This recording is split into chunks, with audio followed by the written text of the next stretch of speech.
Good morning! This is the Abundance Mindset Podcast. Sit back and relax as we discuss hot topics on how to handle and grow your business, self-development, and how positivity can bring profitability in your life. Here are your hosts, Vinney and Walter.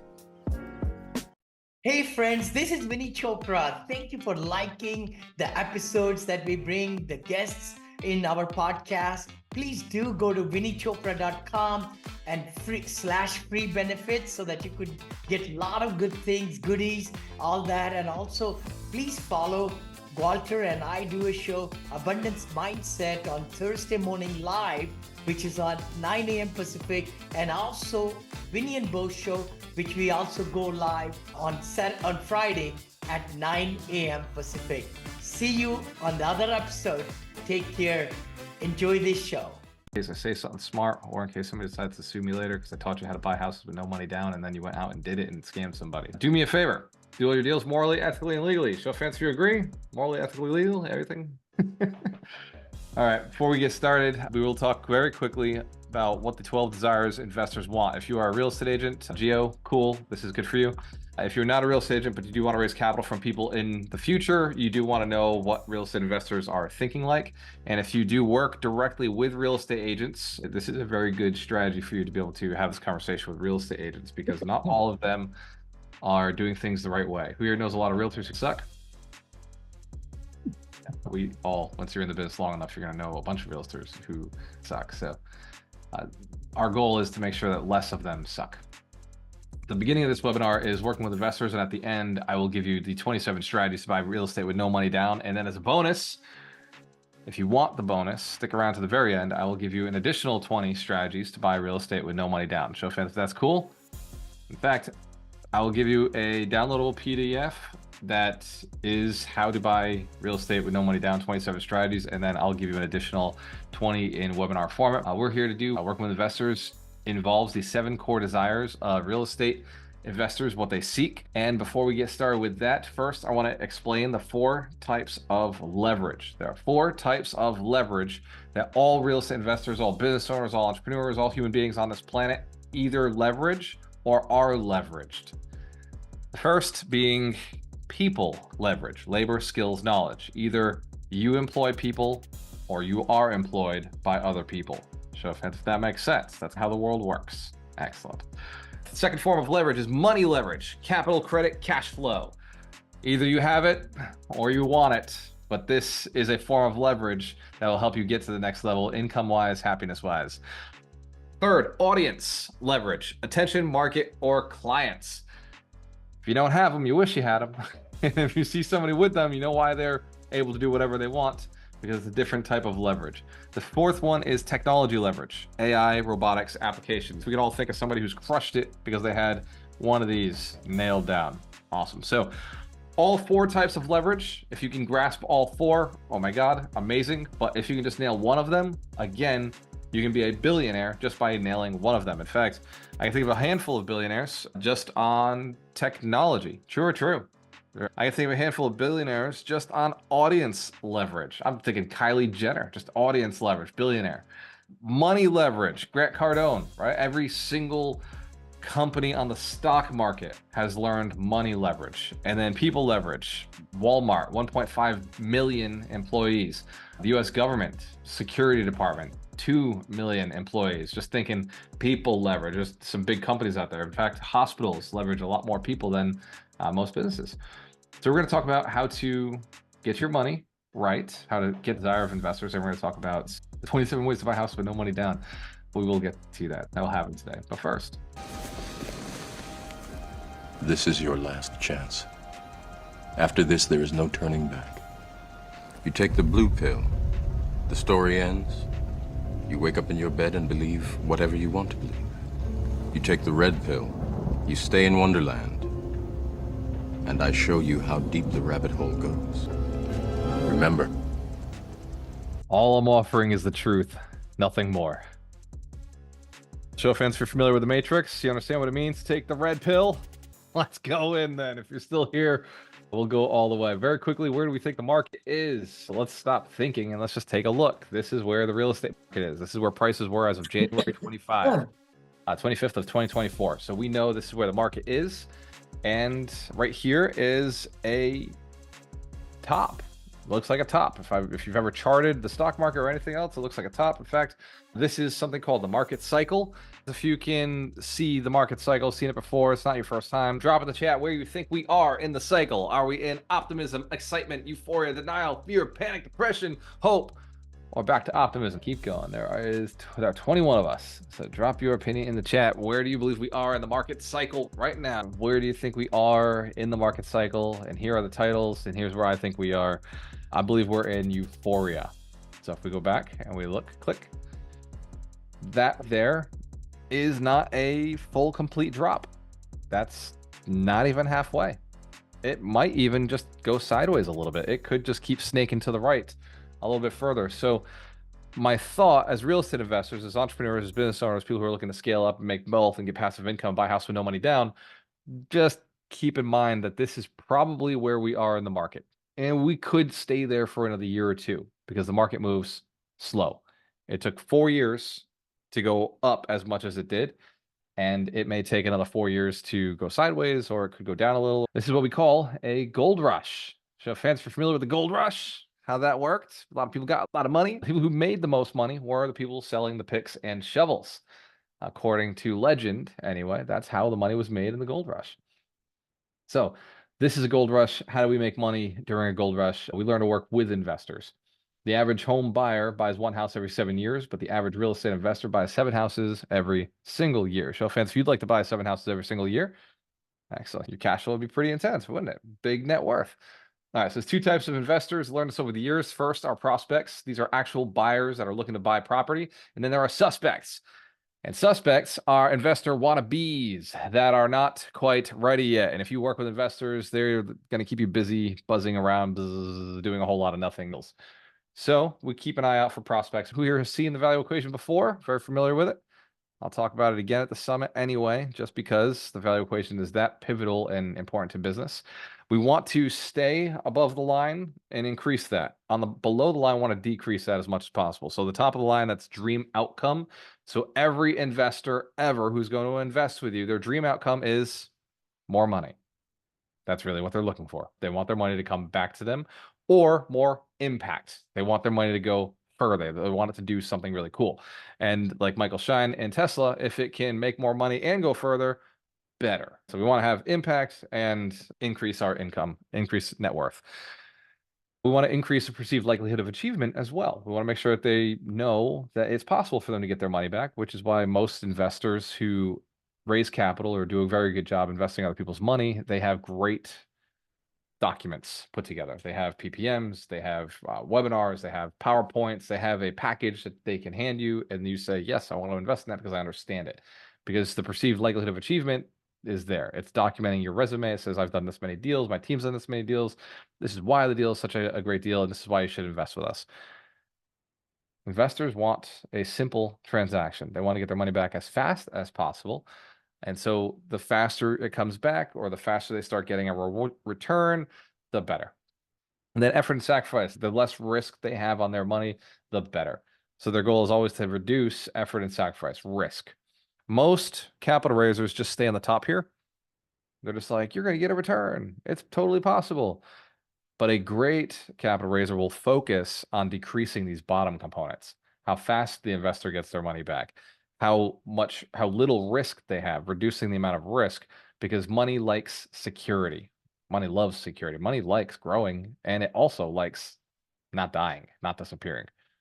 The 7 core investor desires are mentorship, coaching, training, exclusive off-market lists, access to live networking, instructional investing workshops, private capital for their deals, legacy wealth from properties, and partners on flips and rentals. Write those down or take a screenshot. These are the 7 core desires I found from investors over the years. I can use any one of these to attract investors to a conversation with me. You should run networking events. These are the types of networking events you would want to go to. Again, take a screenshot. I want to move right over along so we can get to the financing side of this. And this is the conversation to have with investors. So we are looking to raise capital at some point. This is the conversation you use. Show of hands, if you are going to invest with others or raise capital from others, and you're going to want to build rapport with strangers. Everybody's a stranger until they're a friend. So you got to start somewhere. This is how you make friends. Let's call it what it is. Instead of this is how you raise capital, this is how you turn strangers into people who know you, who like you, and then trust you. The ALA conversation starts with ask, listen, acknowledge. Ask a great question or make a statement. I am very impressed with your drive and success. Insert question. What do you invest in? Compliment, question. The more often you can ask questions in a conversation, the more the person will actually like you over time. And the more you'll know about them, so the more you'll actually be able to solve their problems. Another suggested question, and it is in this order. What are your goals for this year and the future? What would make reaching that goal easy? These questions allow you to build rapport, but it also allows you to help that person. What they tell me what their challenge is, I can probably lead them towards a way. In fact, we're on this call because most of you were like, I would like to learn how to buy houses with no money down. I'd like to know these creative strategies. So that happened because I asked what you invest in, what your goals are, and what would make that easier. Ask, listen, acknowledge. Ask, listen, acknowledge. Real estate investing knowledge, we'll skip it. By the way, successful real estate investors who have closed deals, you still want access to capital to close more deals? True or true? So weird, right? We've closed deals and yet we still want capital. We had capital, we spent it all, and now we need more capital. So investors will always be looking for capital. It's a great way to build value and build relationships. So again, the 7 core desires that you can provide to investors. You may want to grab a screenshot. You can provide off-market lists. You don't have to build the list yourself. Somebody else could provide that list for you.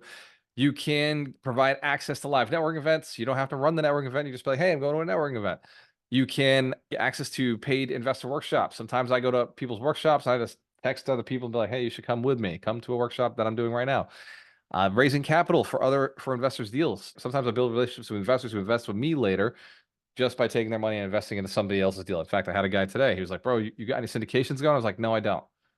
If anything comes across your table, let me know. Instantly, I'm thinking I'm going to go put his money into somebody else's deal right now because he trusts me. And so at some point, he'll want to invest in one of my deals in the future. And then commissions after closings. If you're a mortgage broker or an agent or you're a wholesaler, this is a component that you get paid for after a closing. These are the different ways you can actually get paid for marketing. And then the 7th one is partnerships on flips and deals. This is the one I love the most. Man, as an investor, like I'm always looking to partner on flips and rentals. That's truly passive income. That's retirement plan money.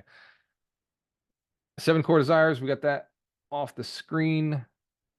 So that networking events, the reason we go to them, the reason we do them is because they bring you deals and capital.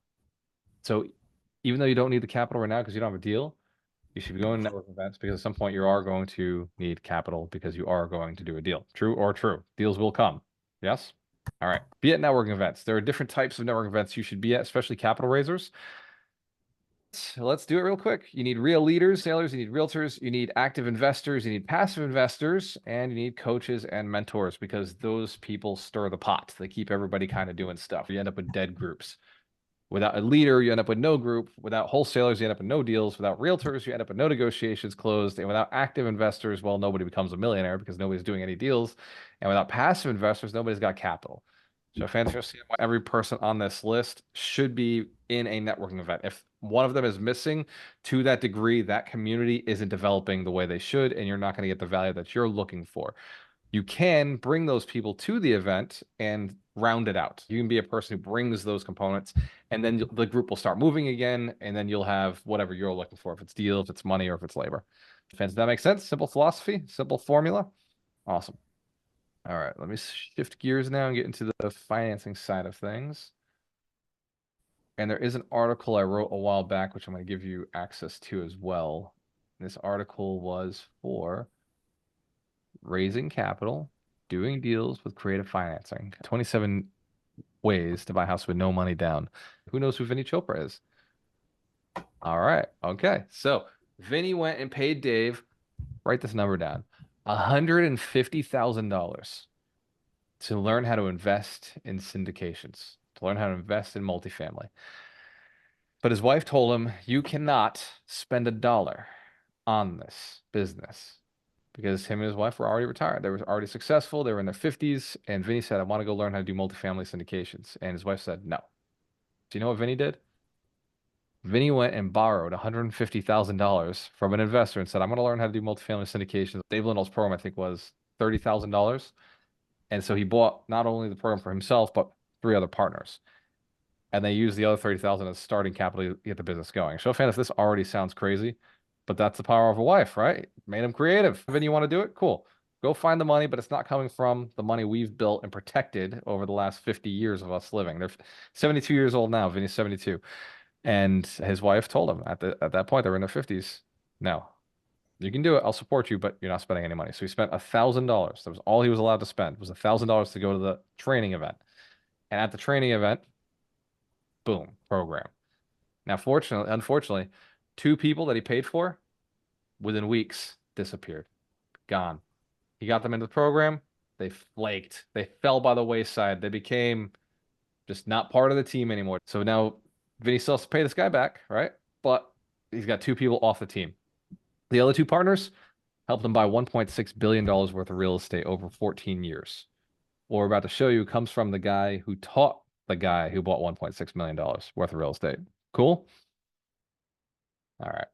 Inside Alchemist Nation, I wrote an article called The 27 Ways to Buy Real Estate with No Money Down. I want to show each of you how to access this. When you go to community.alchemiststation.com and you type right at the top the number 27, you'll see an article like Walter wrote a while back with an AI image of a mountain. It says 27 ways to buy multifamily properties with no money down, a must-read guide for savvy real estate investors. I'm going to copy this link and I'm going to drop it in the chat so you have something, regardless of whether you have to drop off or I don't answer all of your questions today. Regardless, you're going to be able to read this article on your own time. If you commit to reading the article, it's in the chat. Grab it because it will not be there later. Just in case we log off, just grab it, save it, make it a favorite, come back to it later. It's not a long one. It's very short. There are 2 hyperlinks, a hyperlink here and a hyperlink here. Both go to the same exact place. When you click it, it brings you straight to this article with a PDF written by Dave Lindahl on how to buy houses with no money down. The 27 ways. This is exactly how I found it in 2015. I went and I hit this button right here to download. And then I had this document available to myself for the rest of my career.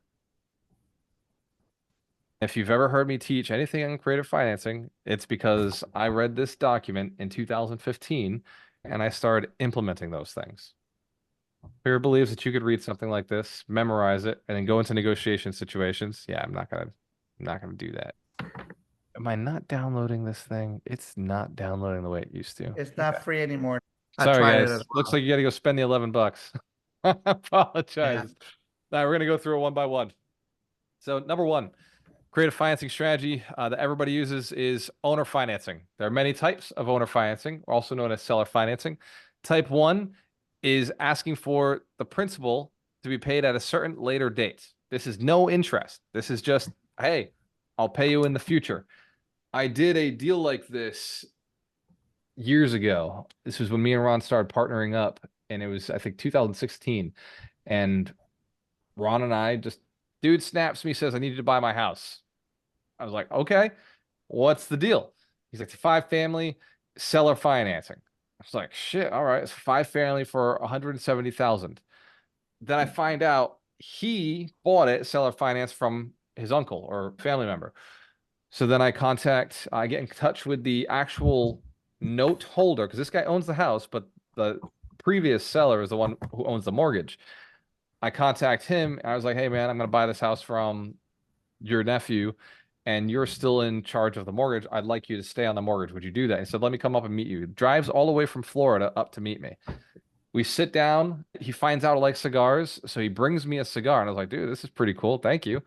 And so we hash out how this deal is going to go. He says, I'm going to give you the house. I want you to pay me. But he said, I'm not going to give it to you at 170. The house is in terrible shape. It's worse than I left it off. I'm going to give it to you 160. I said, look, I don't have the $10,000 that I need to give you a deposit right now. Would it be cool if I pay you 4 months from now a $10,000 deposit? I'll start the monthly payments right away, and then I'll pay you a $10,000 deposit in 4 months. Because he did ask for a deposit. I was like, I can't do it right now, but I can do it 4 months. And he said, sure. Cool. All right. We'll carry on then. That's how seller financing works, by the way. This is what it looks like. This is what the terms might be. There's a couple of different types. The first would be they hold, there's no interest payments. It's just you pay it back when you close or in a month or 2 months or a year. Then there's principal dividend divided into monthly payments, no interest. This is 0% interest, 100% principal. The other options are ask for interest only payments. And the fourth one is if the seller insists on getting principal and interest, then you would structure the deal accordingly. Owner financing 100,000 at 8% interest amortized over 20 years with a 5-year balloon. There's a bunch of different strategies within these 4 types. Number 2, borrow from a private lender for the down payment. Hey, here's how you get relationships from private lenders. Private lenders basically to sign a promissory note. They can take second position, but they don't always take second position. And then there are signature loans. You can take out a signature loan at your local bank for the down payment. Don't use the same bank you use for the mortgage on the property. So this is basically taking out a private loan or a signature loan and then using that as a down payment to go and purchase a property. You can do the same thing with advanced payments on credit cards. And then sub 2. It's a whole community Dave Lindahl wrote 40 years ago. So sub 2, you can just buy a house with the existing mortgage in place. That's all sub 2 stands for. Equity share investor, this would be bringing somebody in as equity. You can split it up a whole bunch of different ways.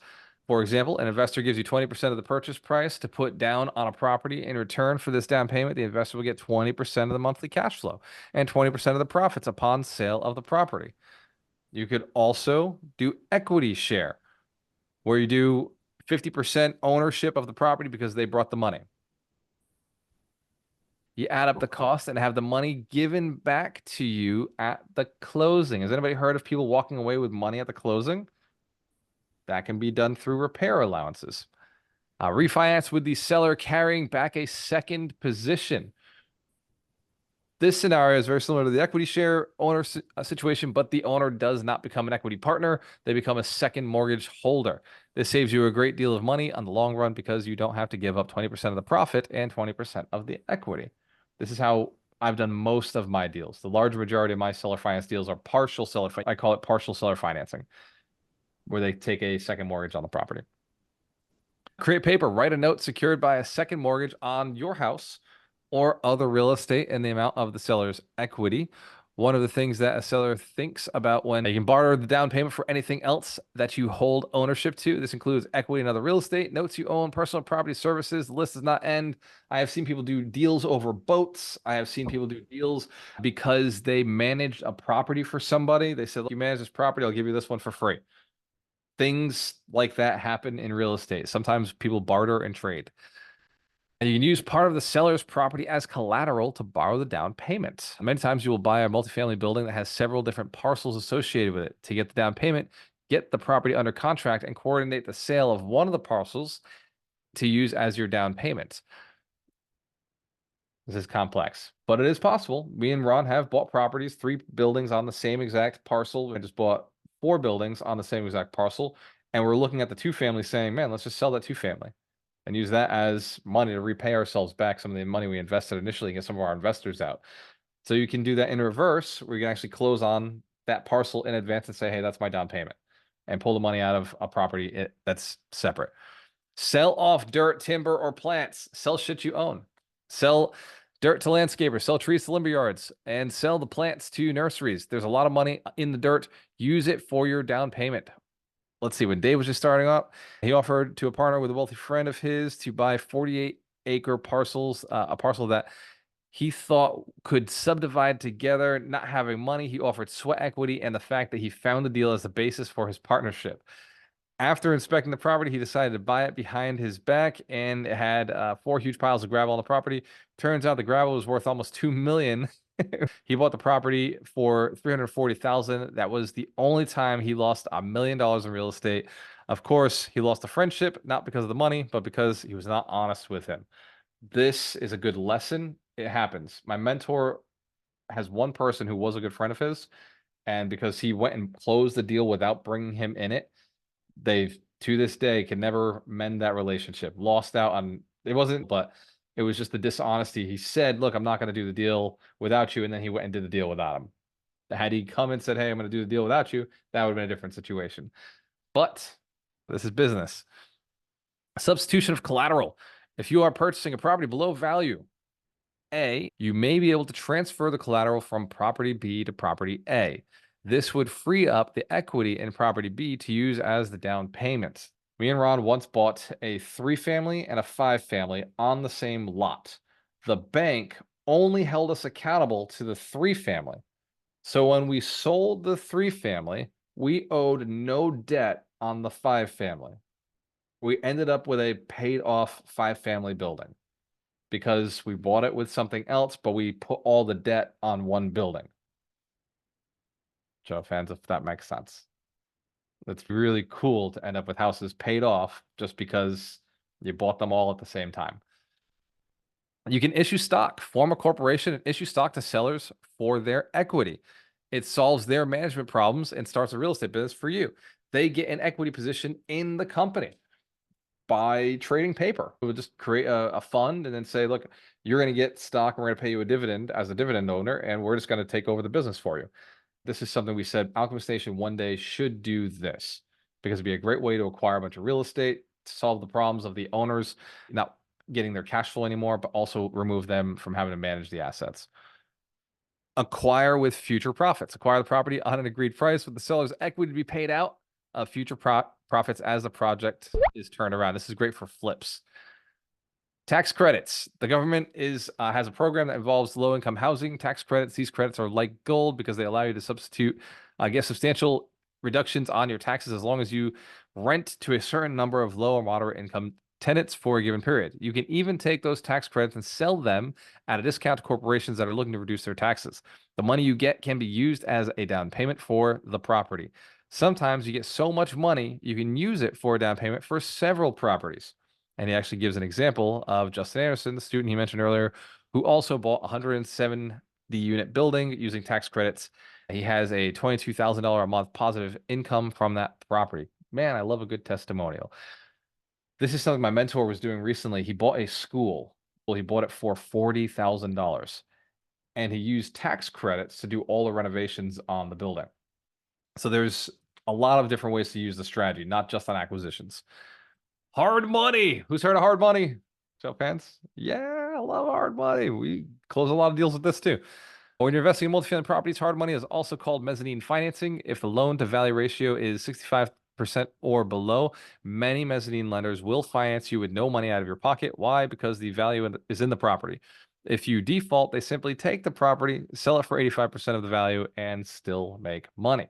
It's one of the reasons we like to do hard money lending. If ever somebody does mess up, we get a property, which is pretty cool sometimes. But we're in the business to make the cash flow, not to get the property.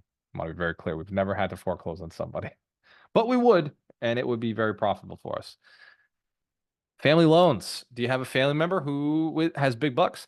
Or a family member that has had a lot of equity in a property? They can loan you some money from that. Perhaps members have a lot of money in an IRA that they would like to get a bigger return on. Go to your family first and see what they will do to help you out. If you're smart, you will make it worth their while. Either give them a decent interest rate on the money, or even smarter, give them some equity in the deal, perhaps 5%.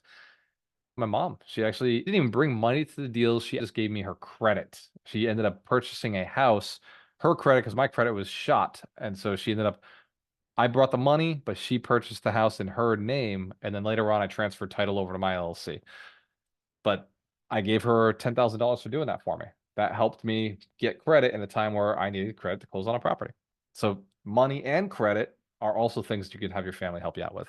Not everybody works with their family that way, but for me, I've been very blessed. Number 19, acquire with a first and second, then sell the first for cash. Buy a property with the seller carrying back both a first and second mortgage. Make the closing contingent on locating a buyer for the first at an acceptable discount, with the cash going to the seller as a down payment. So this is a creative way of basically selling paper, selling the note. So you'd have the seller finance both the first and the second mortgage, And then you would go and sell that first mortgage to another lender, to somebody else who's going to carry that note at a profit.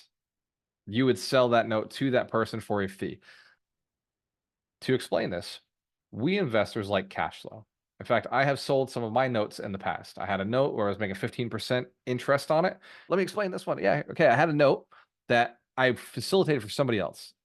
That investor was paying my friend, my lender, 15%. Now my lender was like, "Hey man, I want my money back." I was like, "Dude, you want your money back? These guys aren't ready to give their money back." So I bought the note from him. But I bought the note and I paid him $6,000 for the access to the note.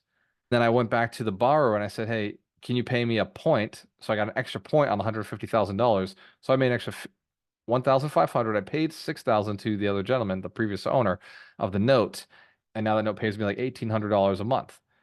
Can everybody understand why I took over the notes? I had to put out 150,000 plus the 6,000, but I also got the 1,500 immediately. But then every month I get $1,800. So it's a cash flow note for me that makes a lot of sense. Brings in almost $20,000 a year. So it's a pretty cool opportunity for me. It helped out both other parties inside the deal. You can actually make a profit selling that loan to somebody else and use that as a down payment on the next property. Family known, acquire first and second, land sale leasebacks, offer to acquire the improved property subject to finding a purchaser who will buy the land under the building out of escrow and lease it back to you subject to the existing financing. Cash from the land sale can go to the seller as a down payment. You get depreciation on the improvements and you get to also deduct the lease payments. So what you're doing is splitting up the land and the building, splitting up the ownership and using that sale of the land itself, the wholesale of the land, as a down payment to the seller. So this is a closing that happens at the same exact time. Does that make sense? All right. You got a property and land. You got the building and land. So you put the both under agreement and then you go and sell the land to somebody else. You've not closed, but you have sold the land to somebody else, and you take that land payment that you got and you give it to the seller as the down payment. So now you don't own the land anymore, but you do own the building, and you've done this with no money down. These are identical closings. The closings happen at exactly the same time. So you're master leasing the building itself, and they own the land. You're leasing the land. Cool. All right. It's By the way, these are creative financing strategies. They're not all perfect. They don't all end up with land and property. Jeff, if you could make $1 million doing this, a lot of money doing this. You sell the building to somebody else also. Land sale leaseback, assume the mortgage. Seller keeps the land. You buy the improvements and the seller retains ownership of the land, which you lease from them. They get out of the responsibility of management and they receive a land lease income. You get income and depreciation with no money, with no down payment by assuming the existing mortgage.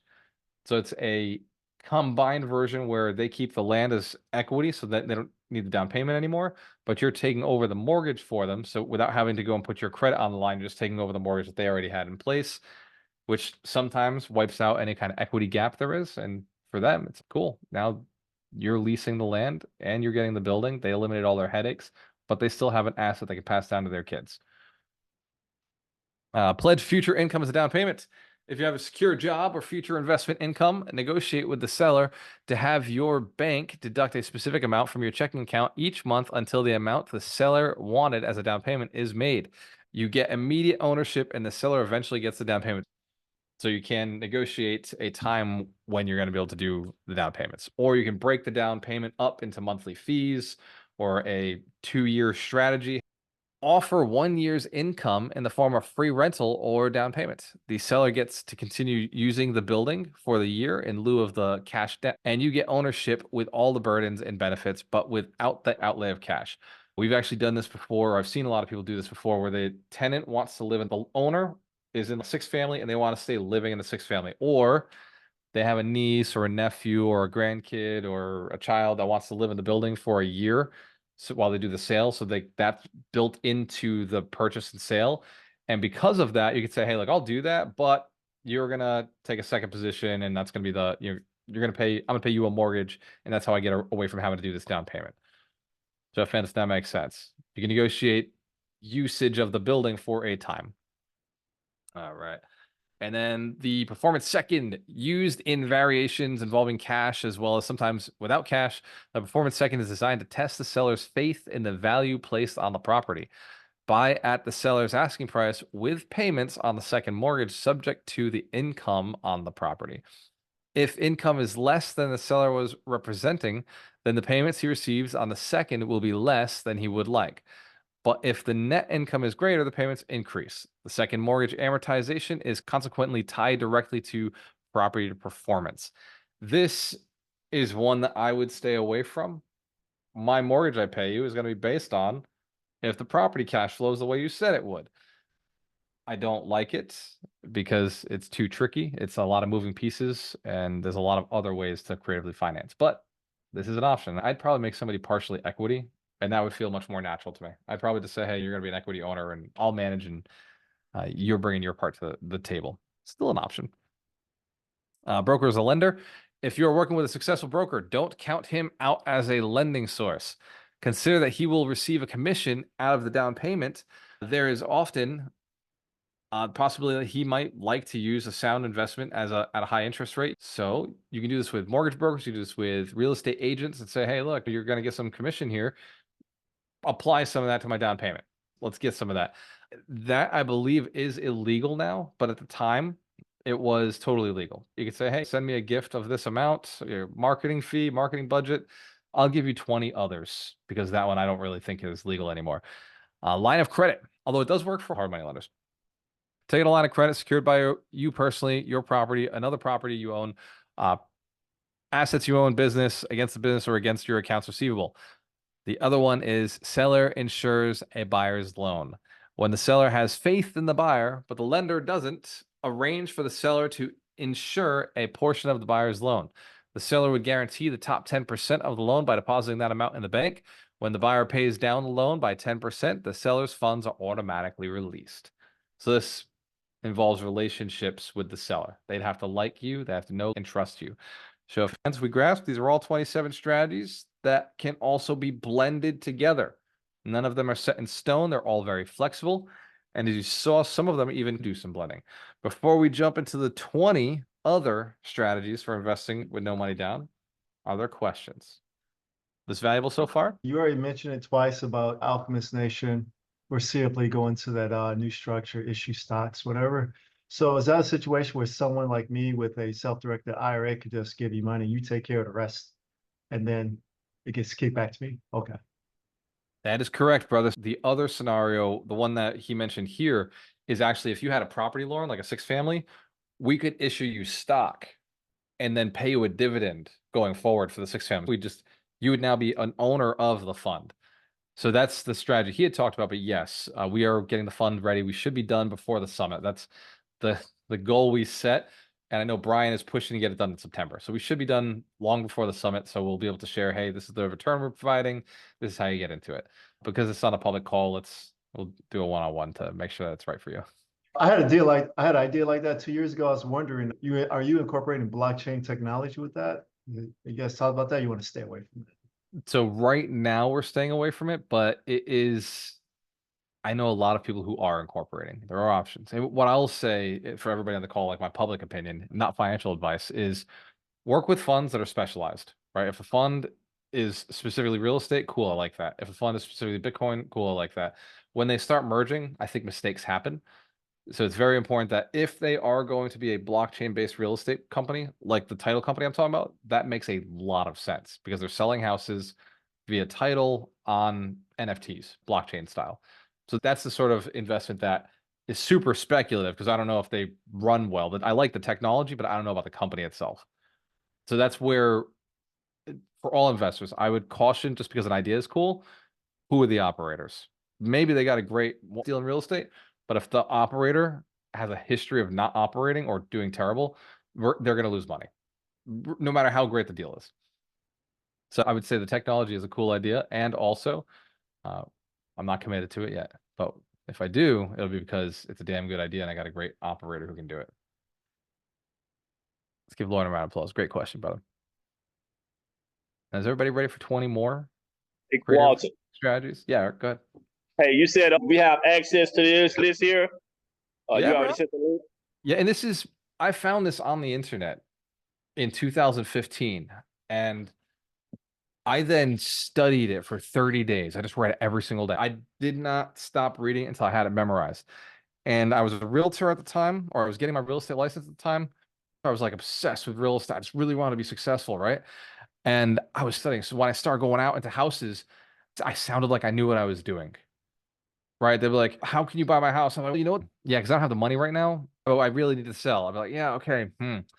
Here's something I could do. I could do subject to. I could take it over, or you could carry the note. Basically, it's like being the bank." And so I knew how to have the conversation because I knew the 27 different strategies.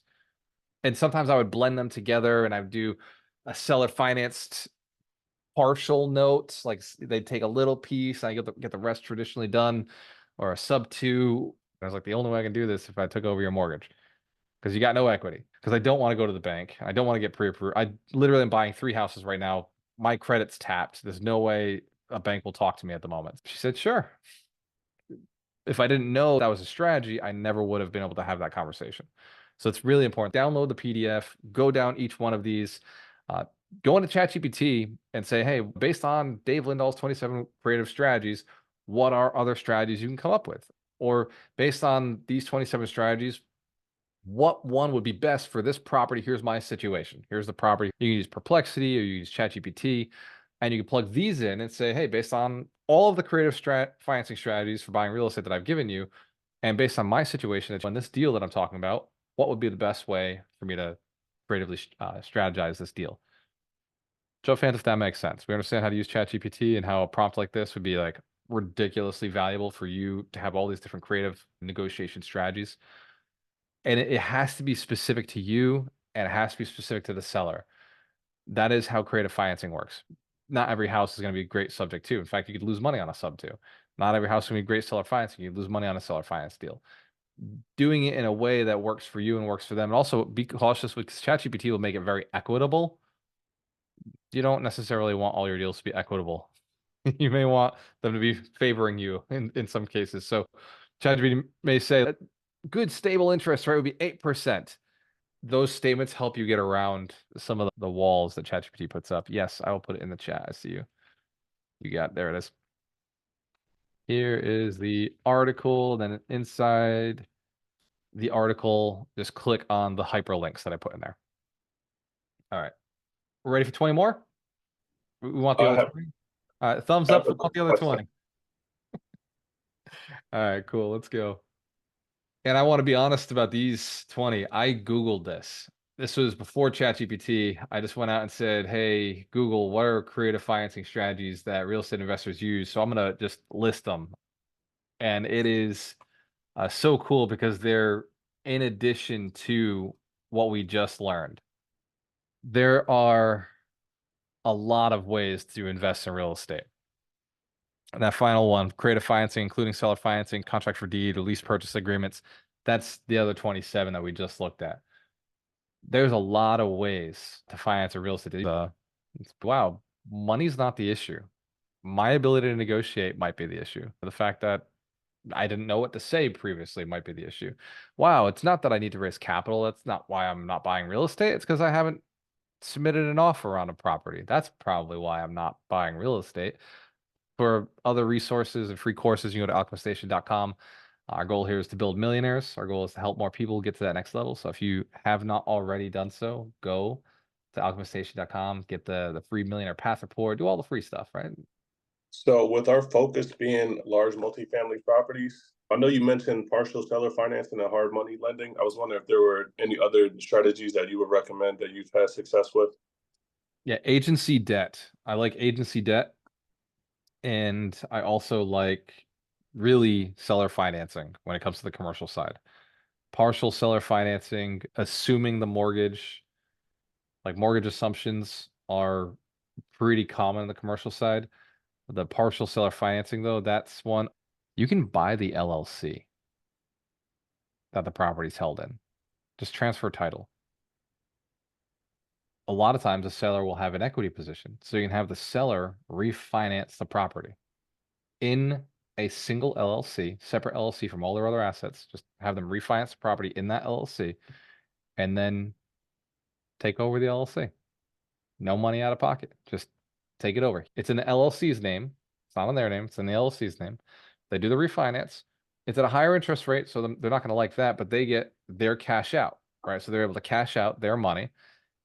And then, so the only thing left in there is about whatever the bank wouldn't refinance, wouldn't cash out for them. So that's maybe 20%, 30%. What are they going to pay on capital gains based on how long ago they bought that property? Probably 26 to 30%. Who has to pay the capital gains now? You. Because you own the LLC. So the LLC is the one that's got to incur the capital gains. So the seller will fucking love this when you explain it to them. You just have to remember, don't sell this thing ever. And if you do sell it, it has to 1031 because it's going to have a big capital gain when you sell it. Does that make sense? This is a cash flow play to buy a house with no money down in the commercial space. Man, the seller will love you. Like, dude, like you wait. I'm going to pay no I'm going to do a refinance, get all my capital out. I'm going to have the same amount of money at the end if I paid taxes, or I may even have more, and then I'm not going to have to pay any tax. I'm just going to get rid of this thing. It's your responsibility now. Just the LLC is yours, and I'm out. Thank you.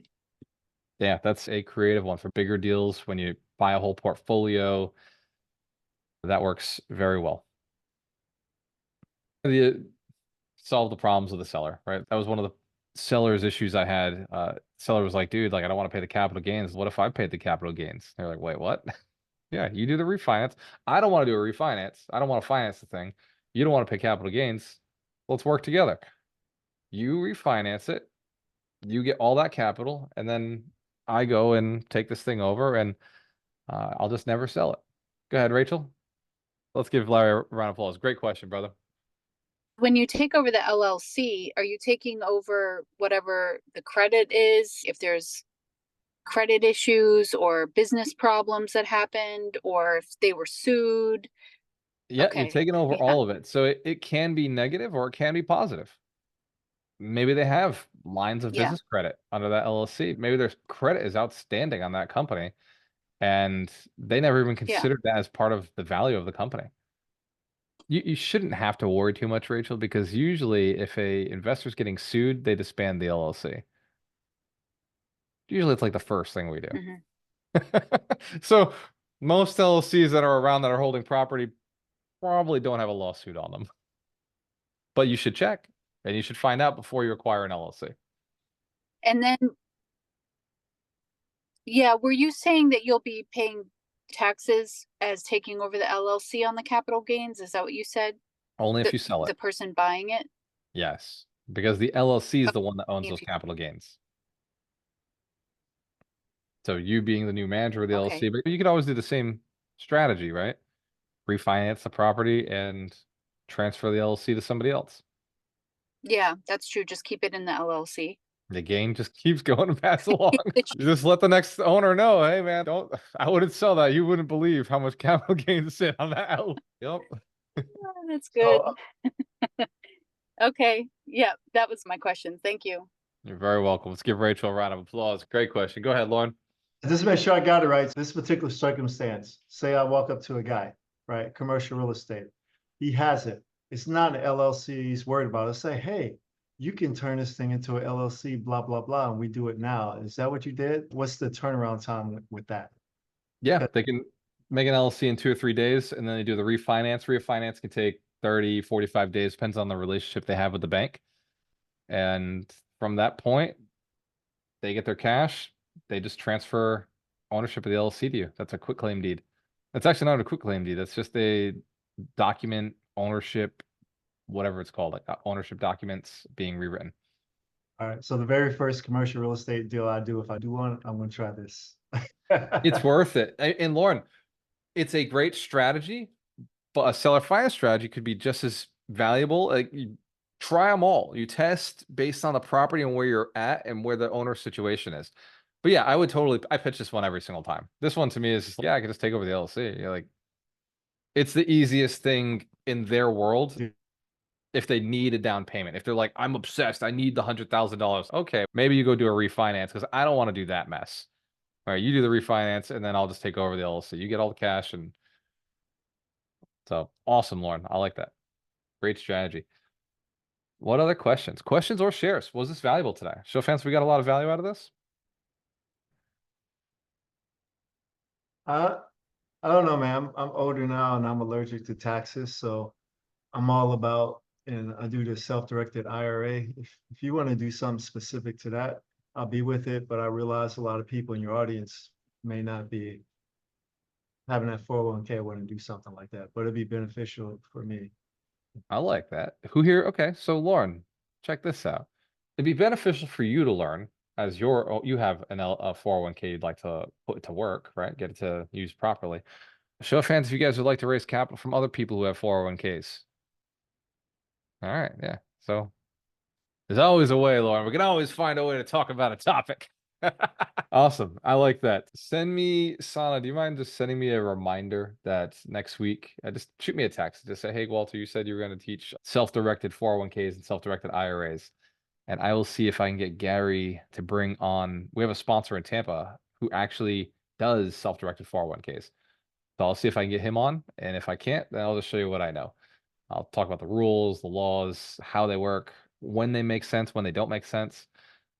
But they are my favorite way to invest in real estate. When I'm not doing the deal myself, that is my favorite way to invest in other people's deals. It's tax-free, but why not? Awesome question, Lauren. Thank you for the suggestion. Go ahead, Liz. Greg LeBlanc made it on here too. Awesome. Jay Miller's in here. I'll stick around for a few more questions. What's a strategy you've heard and you want to test it, see if it works? That was so grateful that I got. That's so funny. Hey, yeah. Let's give Liz a round of applause. I think she just got cut off, but it sounds like she was able to help somebody else get some creative strategies down. Some real estate, physical therapists out there hunting for deals right now. Will you sub to this property to me? I will take over the LLC. You won't pay taxes. I can see this going down. Let's get some more shares, more questions. Yeah, next week we'll do self-directed 401ks. I like that idea.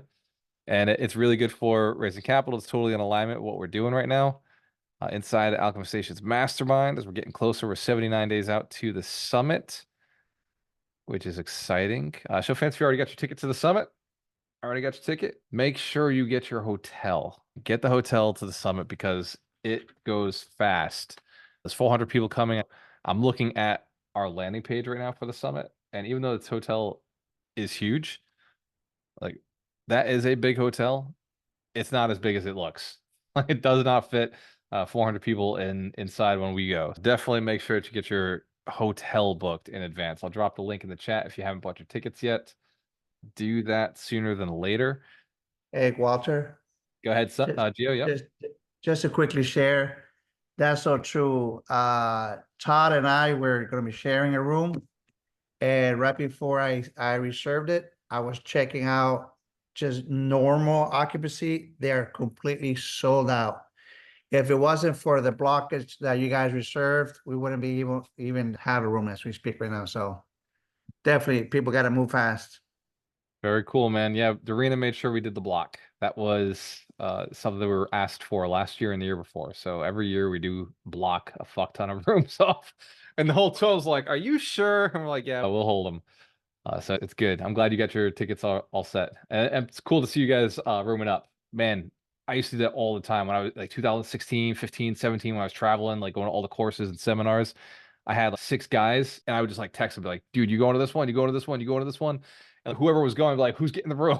I'll split. I just don't want to be the guy booking the shit. So I was got like, savvy friends. I did something similar in June, another event. It was all 6 of us. It came out really cheap. It was good. Todd, or go ahead, Lauren. How do I order do that? Inside the email you got, so you got an email from Alchemist Station that says Summit. When you join the mastermind, you automatically got added to that campaign. Just go to that email and it's going to show the hotel link. So that link would be in there. And if it's not in there for whatever reason, just send an email to events@alchemistnation.com and say, hey, I need the hotel information. And they'll send it It's over. also found in the Facebook groups too. That's how I got it. In the Mastermind Facebook group. Darina put it there, yeah. Awesome. Yeah, she's the best. All right, so let me tell you, Summit's coming up. Summit is 79 days away. I'm looking at the website right now. This is how I find out, by the way. There is a counter on the site. I had to scroll down. Technically, it's 79, it's 78 and a half days left. But who's counting? This counter, clearly. As we get closer to the event, there are things that you can do to prepare yourself to be at peak success. If you've never been to the summit before, let me explain how I operate there. I aim to make everybody I know a celebrity. So if you're in my mastermind or you're a VIP or you're one of my local leaders, I will be talking from stage in a way that validates you. I'll be talking from stage in a way that says, hey, this is a player. This person's doing their thing. Everybody that you bring, anybody who knows you outside of this event, but then finds out that you're at one of these higher tiers than they are, is going to start coming around and being like, dude, so you're committed to building 100 millionaires? And you'll be like, yeah, that's why I'm in the mastermind. That's why I'm a leader. That's why I do what I do with Walter. When people find that out, immediately in their head, their thought is, could I be one of them?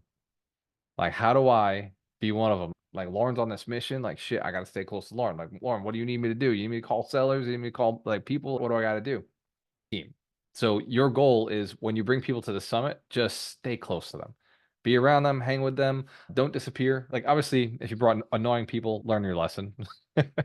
But bring people you could do business with. Bring your team, bring your tribe, bring people you could find off market deals from, bring wealthy folks who you think you could raise capital from. The goal is to get yourself your tribe when you're there. Bring them with you, like I do with Grant Cardone. Like, I'll bring 10, 20 people with me when I go to 10X. Not because I just want to bring my friends to 10X. It's so that we can get our minds leveled up together. And then also we divide and conquer. We do massive networking, right? We're connected with so many people and we all come back together and we introduce each other. So it's a way for us to scale up our impact and scale what we're looking to do. So strong suggestion, whenever I go to events, like just bring a few people that you trust, bring a few people who you can do business with. It's also a good way to find out if you can do business with these people. If they won't fly, if they won't get on a plane, if they won't buy a ticket, dude, they're definitely not going to do any deals with you at the level you think they will. I found this with friends and family. I was shocked the day my brother was like, bro, you're going to that network I was going to an event in California about hypnosis. And my brother was like, bro, I would go with you. I said, cool, because it comes with a second ticket, which it didn't. So I had to go buy another ticket. But my brother was down. Like, he was like, I'm going to go. So he came. And then we were at this event. It was called Master of Influence. And my brother was like, oh, wow, that thing on NLP. I would love to learn NLP. He said, bro, if I buy it, will you go with me? I was like, shit, yeah, if you buy it, I will go with you. He didn't know I paid, I had to pay extra to get him there. But that was like one of those things that just happened. Like, I was shocked to see my brother this interested in business, this interested in speaking from stage and all of the stuff that he now uses in his own business.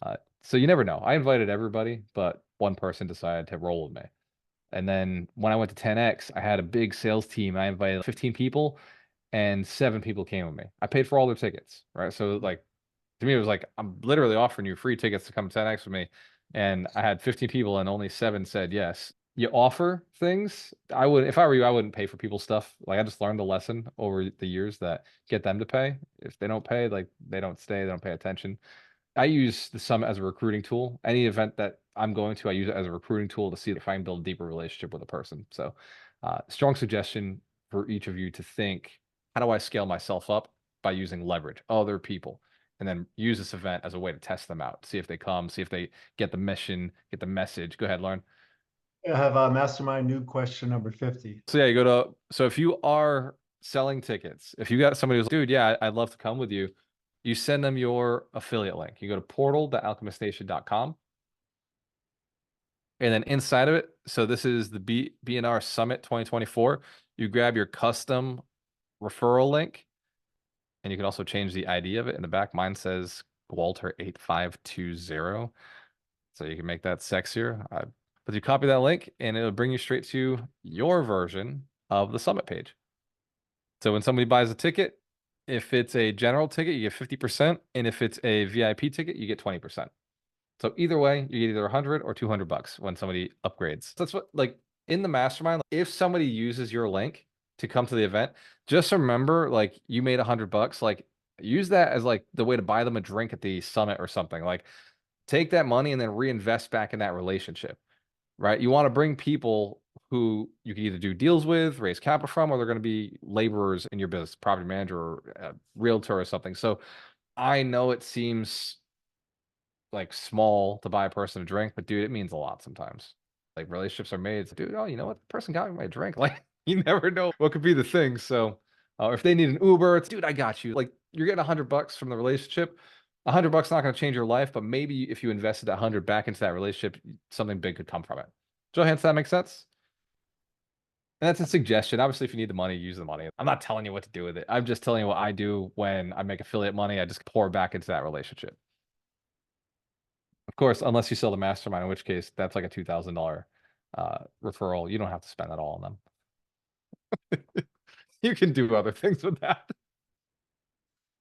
What are the questions? The money is just another way to say thank you. We appreciate the work you're doing, the mission, growing people, leveling yourself up. Rachel, I'm glad you got some fun out of this.